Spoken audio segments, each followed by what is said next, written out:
And evening, everyone. Austin here, academic head of the APC program. Thank you so much for walking us through all of that, Ilan. I really love that slide. If we can go back to it, just for me to mention one thing. Like when I look at that slide, and I see all the faces of the people that have walked the corridors of Indonamo, and our journey over the last 6 years. And really, I guess it's these spaces and what you mentioned earlier around becoming is essentially the cornerstone of our program.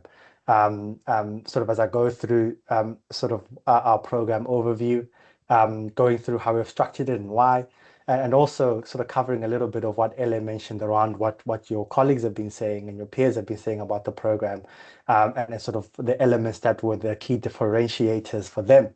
I think this slide sort of sets it up quite nicely. So I'm sort of flipping over back, thanks Ella, to the program overview. So becoming a chartered accountant, I think that's at the fundamental core of our program. We don't think about our program as a tick box exercise or as trying to figure out sort of all of the I guess all the boxes you need to tick to pass an exam. Really being a chartered accountant or getting that designation and celebrating every single day, as Ella mentioned, which it is. It's a massive celebration once you have that designation. It's all about becoming a chartered accountant, and that is what the APC exam is designed to assess. Are you as a person, and how sort of you have developed, are you ready to be admitted into the profession? It's not about whether or not you can pass an exam, it's whether or not you can demonstrate the core competencies, and you not sorry, that you sort of have learned them, you've become them, and you can sort of demonstrate those core competencies in an exam. So I'm going through it, and again, also to echo sort of Ele, feel free to sort of unmute, ask questions if you need to, pop a question in the chat. Both myself and Ele will be able to assist if you have any questions as we go over all of this. But more importantly, sort of massive congratulations, whether you're coming from sort of the SEMA sort of route and you've just passed your strategic exam, or IAC just passed or recently passed, or you're already part of the program and sort of joining us for more information on what you can expect throughout the program, or as a reminder rather. That is all fantastic and perfectly fine. So what are the key elements of what we've designed into our program? I'm not going to run through this sort of slide line by line. It's more an illustration of what's important. The core element of our program involves live classes, so similar to sort of the sessions that we are having right now, where it's sort of fully interactive, sort of interaction is encouraged, and it's sort of a free and open room to have our live class sessions. Now, just to highlight for some of the few sort of key class sessions. Of course, the first one is extremely important, which is tomorrow for everyone that's already registered, where we'll be talking a little bit about becoming a chartered accountant. So unpacking this concept, like who is a chartered accountant? Who am I going to be? And then, of course, just understanding sort of the APC exam and how it all works, right? Just knowing the rules of engagement. And I think what's also quite important about our program is how we have set up all of our call them contact sessions, which are aligned sort of quite significantly to what we have described as the 9-point competency framework, which we'll discuss in a lot more detail in the next slide. But what we've done in our sessions is that we have identified 9 competencies that are core to becoming a chartered accountant, linked to SAICA's competencies of an entry-level chartered accountant, and we have contact and live sessions and class attempts in sort of chunks that are designed to take you through each core competency, really in a lot of detail and sort of hand in hand walking together on how you demonstrate this. So how do we do this? We do this using a past exam paper, an Indonamo exam paper, And then we walk through the APC examination process, breaking down the exam into pieces, into essentially competencies, and then working through each one of those competencies in firstly a live session where we almost spend time to understand how you unpack the information you've been given, whether it's in the pre-release, whether it's in the information on the day, and we'll talk about what all these concepts mean in our session tomorrow. And then quite important that we've designed in our sort of those blocks as well is what we call task attempts. This is a new feature sort of for this year, wherein although we did previously have class attempts in our sort of blocks of each competency as we go through the development phase, but what's unique and new this time around is we have essentially live assessing. So one of the key features that we've uplifted in our program this year is because prior, when you attempt a task for a specific competency before sort of in one of the contact sessions, we would release the solution and the marking grid, and then you'd go ahead and self-assess in your own time. And then we'll sort of have a discussion, and you were required to essentially use your own reflections in the class. What we have developed for this year is an NI or sort of an AI-enabled assessment tool called NI, so Endonamo AI, which has been developed and most importantly trained, right? Because that human oversight is always crucial and important to assess each one of those classed attempts. Right? Because we're using a past paper, we have a repository of past papers that we also use to train the model to make sure that it's working as we intended. And after each class attempt, after you attempt each class, you're able to submit your class attempt and get a feedback literally in seconds in the form of a report, which we'll sort of go over shortly. And you can then use that report to reflect. So we give you a couple of minutes before the class actually starts to reflect.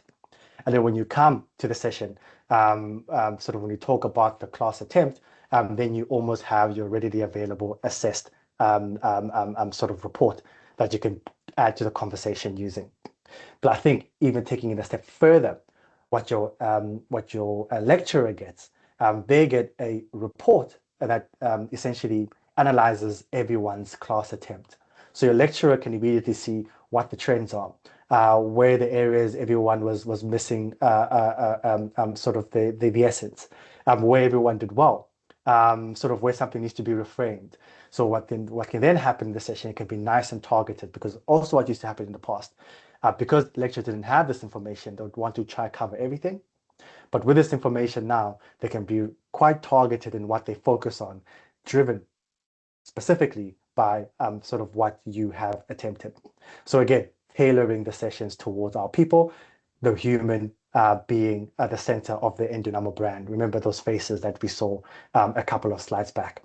So really very excited. It worked very well in the foundation phase.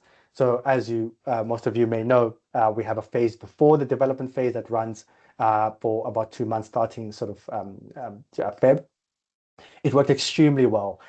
So we're bringing this into the development phase as well to just keep that momentum going. It's a phenomenal tool and phenomenal addition to our lecturers.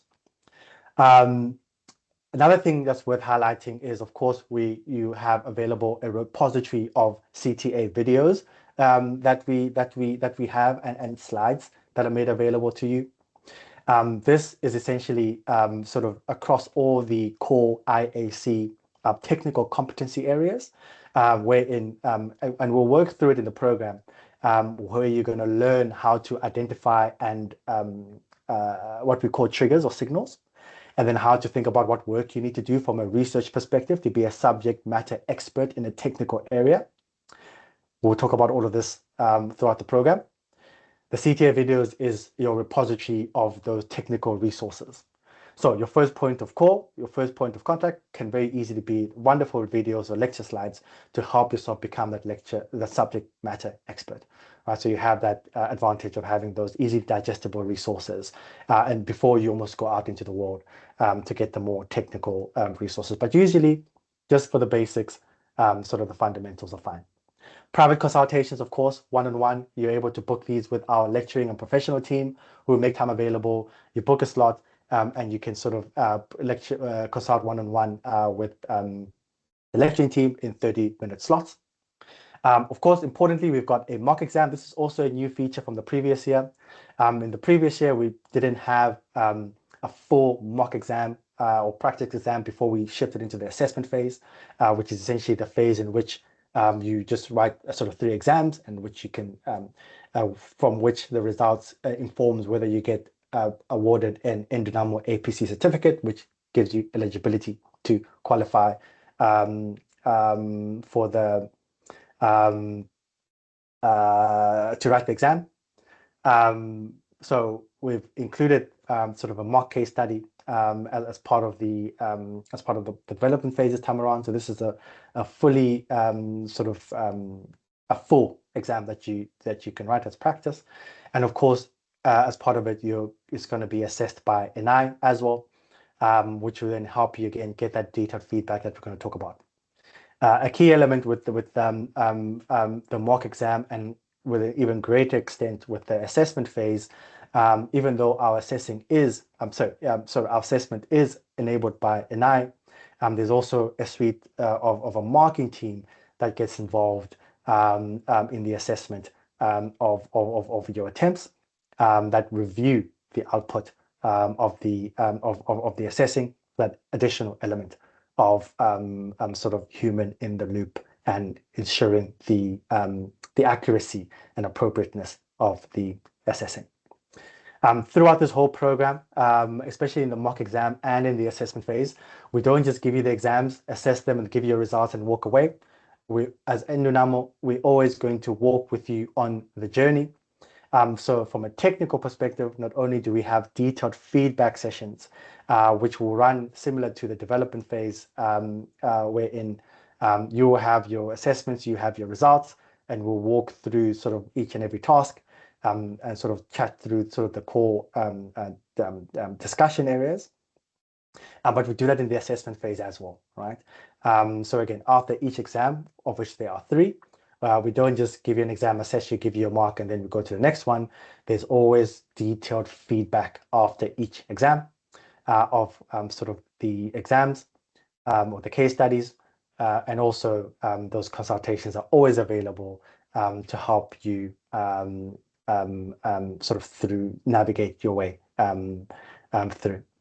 Now, I've spoken about a lot of very technical sort of elements, and if I admit, I typically skew a lot towards that area, but very important, in fact, probably even more important, is your wellness. Because like I said, like the faces that we showed earlier on, Endunamo as a brand, we are all about that personalized touch. We're all about you as an individual becoming a chartered accountant. So wellness is very important to us. And that is why at the backdrop of everything that we just discussed, at the foundation of it all, is the Wellness Hub, where we sort of bring together sort of world-class caretaking, coaching, and mentorship to sort of bring you, to sort of walk the journey with you again, just from that additional element to ensure that we are that you are essentially well while we go throughout this process, because it's not an easy journey, and not for yeah, I couldn't say that.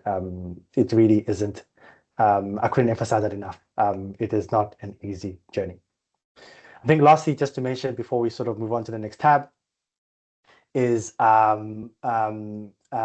various workshops that we've put together, because as the psych exam evolves, as what the expectation is from a chartered accountant evolves, so too does the APC exam, i.e. what a psycher wants to assess, and so too how we develop you to become that version of a chartered accountant.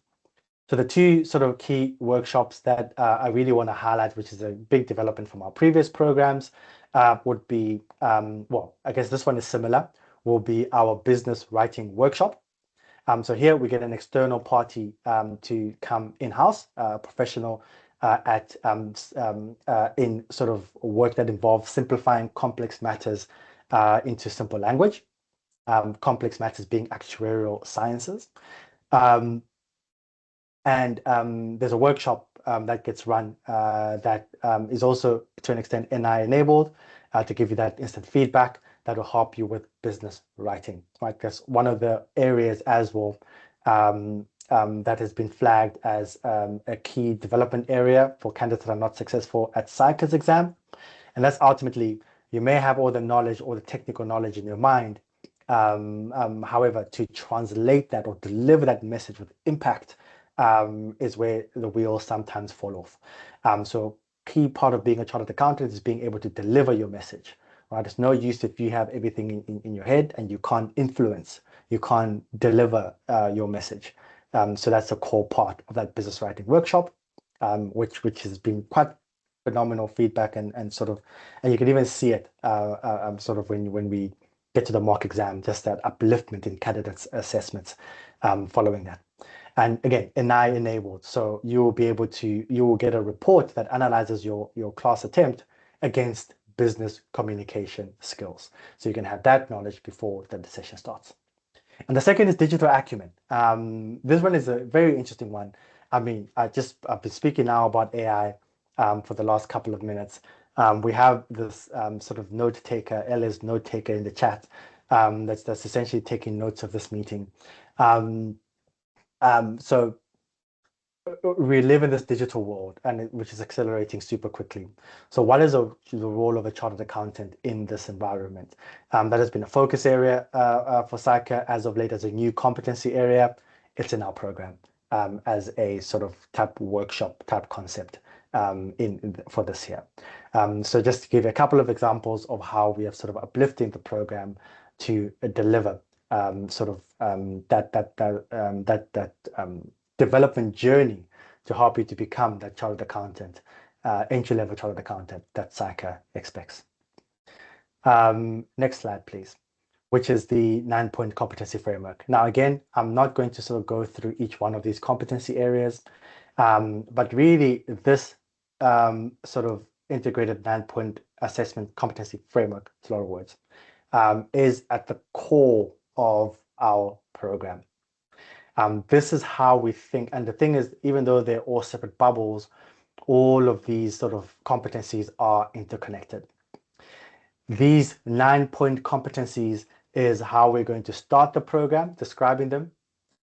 It's how we've structured the development phase, right? I didn't go into the super detail in the timetable, but it's there in the timetable. We've designed the timetable and the program across these 9 competencies.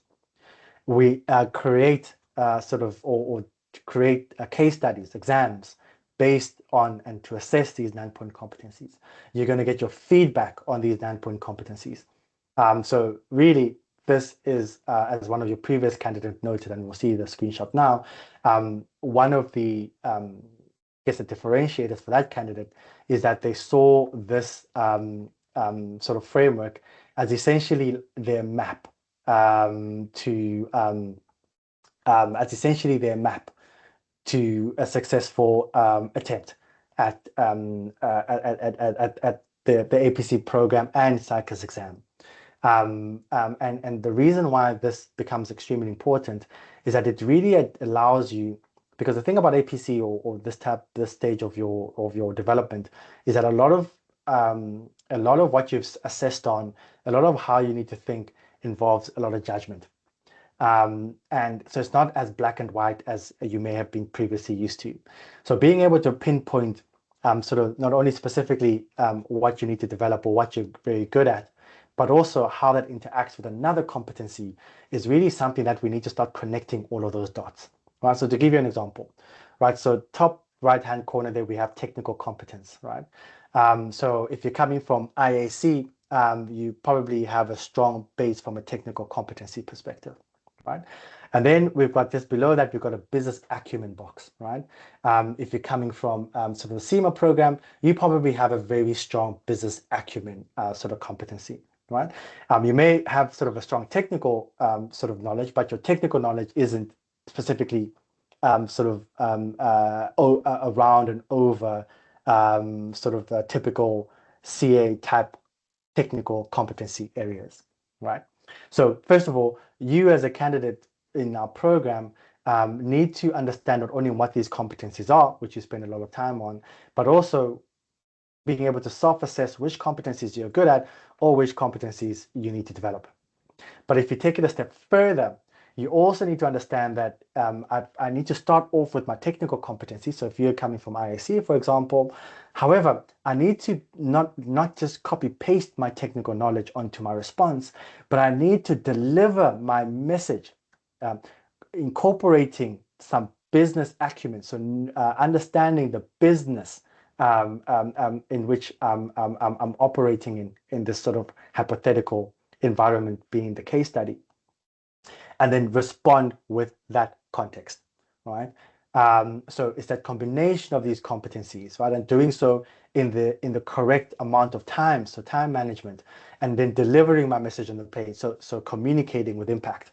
So do you see how with a very simple example, I've already ping-ponged across so many different competency areas, and I could even do it again, right? My technical competency is going to be where it needs to be if my research and adaptation skills are where they need to be. And that's going to be great if my approach was appropriate. So really, it's kind of like a bit of a ping pong in terms of a sort of how these sort of competencies are both start off independently, but they're quite significantly integrated. And it's like a stool that if you're missing one, then your stool will not hold up. So the reason why we've designed these competency areas is, of course, these are the competencies that are important to demonstrate that you are at the level of an entry-level chartered accountant. But also, you need to be able to identify which skills you're good at, which skills you need to develop, and then how they interact with one another. And when we assess all your attempts, you need to know with the appropriate amount of evidence which competency area you need to develop or which you do well at. And most importantly is why that is the case, right?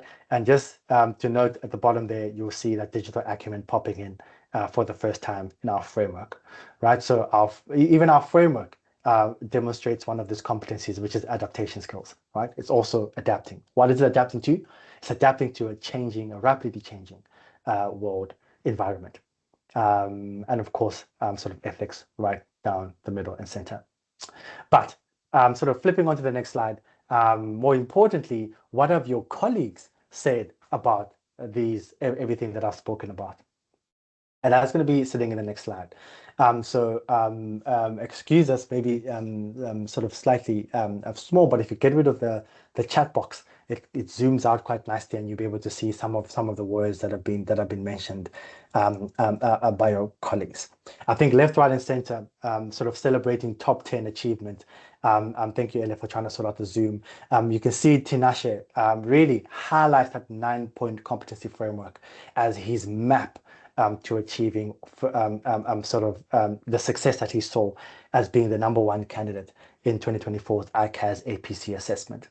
And really, that's that sort of mindset shift that is absolutely crucial, right? And we try to emphasize this 9-point competency framework throughout the process because that is really essentially, as Tinashe described, the map. Same thing coming if you look at the top right-hand corner as or some additional, left-hand corner, some additional feedback regarding the same sentiment, right? Mastery of the 9-point competency framework, providing that rigorous structure that was needed. Like I mentioned, there's a lot that's very judgmental, that's very gray when it comes to becoming a chartered accountant. Really, that 9-point competency framework is one of the few things that gives you structure that's tangible that you can sort of hold on to.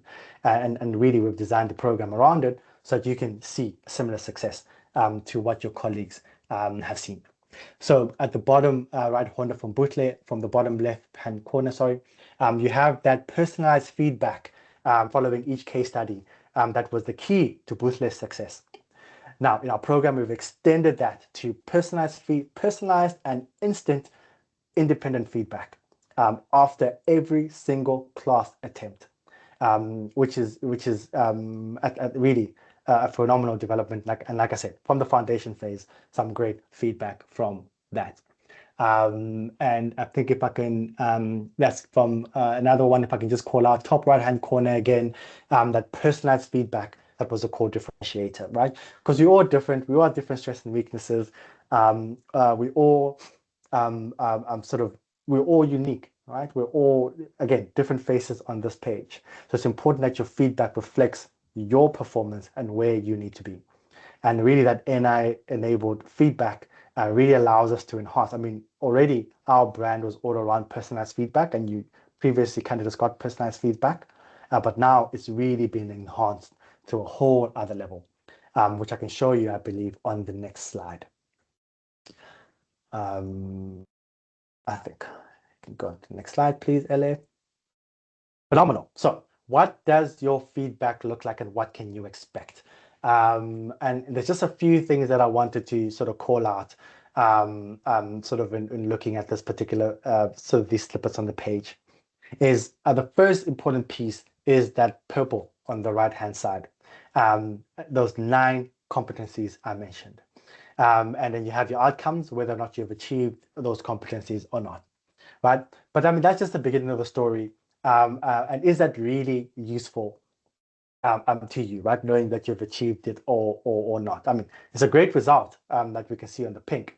But really, the point is, and one of the things that I always share with my candidates, it's almost like when it comes to not only just becoming a chartered accountant, I see presentation can't be seen. So if I can please ask if anyone else in the chat can confirm whether they can see the presentation or not. I just want to check if Chikomborero is experiencing on their end or if it's a holistic issue. Chikomborero, Chikomborero. Okay, I think it's just you. So usually what works is if you hop out, hop back in, hopefully that resolves the issue. Thanks everyone else for sort of confirming that you can see the slide. If you still struggle, just pop a message and the team, Janelle and LA are around and maybe they could try and assist you. Cool. So not really useful. You don't really know what you did or didn't do to get the achievement. I mean, you know you've passed, but yeah, sorry, I've regained my train of thought. What's more important is not learning a rule or doing things once. I always encourage you as you go throughout the program and life in general is to learn systems because systems are repeatable. So what you need to understand from when you go through this program is not, oh, why didn't I understand or why didn't I pick up that I needed to use the 12 as the exchange rate to translate that number, right? You're asking the wrong question. The right question is, which part of my system, my approach meant that I wasn't able to be aware that this exchange rate was potentially problematic? That is the right question to ask because in this exam is going to be an exchange rate. In the next exam, it'll be an interest rate, right? In the next exam, it'll be something completely different, right? So yes, you may know why this exchange rate was why you made an issue with this particular specific scenario, but your bigger problem is that your system failed you, that you weren't able to identify that issue. And that's where sort of this personalized feedback helps you with identifying where in your system it may have been sort of a bit problematic. So what does your feedback look like? So your feedback will typically be covered over 3 areas: what you did well, what did not go so well, and some advice for what you need to do going forward, right, to solve your system problem. If you look at the top hand corner, just to give an example, top left hand side corner, to give an example of the personalized feedback that you're going to get, right? So you did well. You provided a balanced analysis of primary and secondary indicators, right? Competency 1, 2, 3, right? But that also doesn't give you enough information, right? Because, okay, fine, I can see that I've achieved those 2 indicators, like, but why? Right? And then the kicker is in that next sentence. So your discussion on sales price drivers, regulatory issues around legal tender, and crypto and the dynamic pricing shows sound business acumen. Right? So you can see, you'll be told exactly what it is that you said, did, or didn't do that meant you demonstrated a specific competency or not, right? So that's the level of detail that you're going to get. And the same is true with what potentially didn't go so well, right? So if I read at what did not go so well, a little bit sort of second sentence, you did not address hyperinflation risk, which was that sort of indicator. Nor did you provide practical guidance on XYZ. Sorry, the thing is just cut off, right? So again, you're being told exactly what you missed or didn't say that resulted in you sort of not getting awarded a specific competency. And then what is your advice going forward? Remember what I said about the system, right? Focus first on fully covering every review specific indicator, etc. So in other words, focus on your process. Think about your process of performing a review, right? Because remember, our sort of AI enabled platform has the case study in its sort of database. It has the model solution in its database, sort of uplifted to enable NI, and that it has your response. And it can be able to see that your approach or your style or your coverage was poor. And that potentially means that your approach to doing a review is also poor. Your system is off track, right? So that personalized feedback coming through. And then lastly, just very quickly, sort of those discussion points around sort of the even more specific feedback. But I won't go through the detail because Ella mentioned that she's going to share the slides with you, because I know there's some elements that Ella needs to cover after my part of the presentation. And we committed to doing it over an hour this time around, and we're going to hit that mark to an extent. Next slide. So just to give you a sense of that personalized nature of the feedback that you're going to get. Just want to double check. And then, yeah, just finally, just to round things off. I think, as always, sort of before I hand over back to sort of Ellen, because I get a sense she also wants to sort of mention a couple of things on the slide, is again, sort of we started off with you as the people, as the faces of Endonamo in our virtual corridors, and we're going to end off sort of the session with you again. Just sharing some of sort of the incredible feedback that we've gotten, and also the celebration that, or rather the celebrating, right, that we do with all of our candidates, when really after what is quite an arduous process. It's not easy sort of going through all of this, but at the end of the day, we are always sort of with you on this journey to this inevitable end, right? I know everyone's journey is very different because it's not a one size fits all. But really what you see on this screen, right, these celebrations is what is inevitable. Because as you can see, some of the celebrations after a fourth attempt, right? So everyone's journey is very different, but this is the inevitable end. And this is our goal, to get you here so we can celebrate together once those results come out. So I think I'm going to end it there. I've done a lot of speaking and I didn't get any questions. No one stopped me, but it's fine. It's good to stop me if you need to. But please, if any questions, pop a message in the chat. I'm still around to answer anything sort of while LA takes it over from this point and wraps up for us. Or not wrap, I think she has a lot more to mention, but eventually close the session for us. Thank you so much.